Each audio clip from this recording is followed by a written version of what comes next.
Тамыздың 29-ы күн емес алып шар шықты, аспан көзінен қан шықты, дегелендеген өрт аудың кеудесінен сол күн жан шықты. Тамыздың 29-ы жандырып жанды өрт етті, айықпас тәнге дерт екті.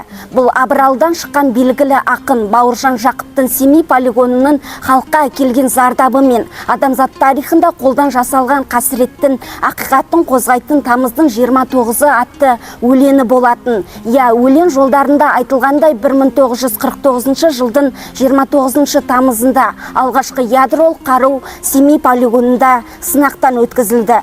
Ал 1951 жылы уран бомбасы, 1953 жылы әлемде тұңғыш қуаттылығы 50 килотонна болатын сутек бомбасы да дәл осы Семей жерінде жарылды.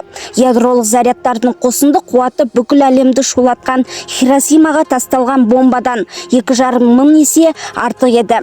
Жалпы полигондағы сынақ 40 жылға созылып, қазақ жерінде 456 ядролық жарылыс жасалды. Бұл сынақтар біздің елге ұшан-теңіз зардабын тигізбей қоймады. Радиацияның кесірінен дүниеге келген сәбилер генетикалық мутацияға ұшырады. Әрбір 1000 баланың 48-і кемтар болып туса, 100-і тумай жатып жетінеді. Елімізде орын алған осы бір орны толмас қасіретке кім жауапты? Ал бұл сұраққа Сәуле Досжанның «Қасірет пен тағдыр» романының кейіпкері, полигон зардабын тартқан ана бұл сұмдыққа Қазақстан аумағындағы атом бомбасын сынақтан өткізіп, ауа мен топырақты былғаған, мөлдір сулы қара ертістің суын улаған қазақтың тегін бүлдірген коммунистік жүйе, адам тағдырын табан астына салып, атом технологиясы ұмтылған беймаза ғасыр кінәлі деп жауап береді.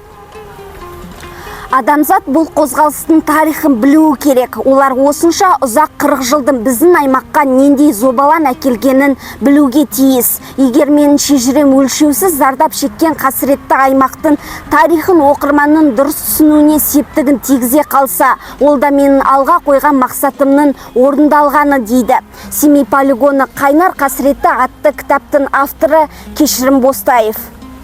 Бұл кітап 20 ғасырдың құбыжығы атанған. Семей полигонының құрылуы, оның 40 жылға созылған жұмысы мен жабылу тарихы жайлы баяндалған. Қасіретті жылдардың айнадағы көрінісі іспеттес.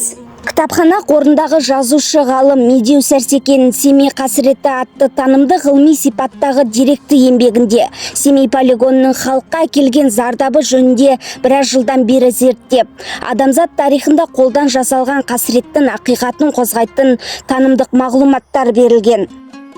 1991 жылы КСРО басшылығының келісімінсіз полигонды жабу мәселесі талқыланып, парламент сессиясында Нұрсұлтан Назарбаев жауапкершілікті өз мойнына алатынын айтты.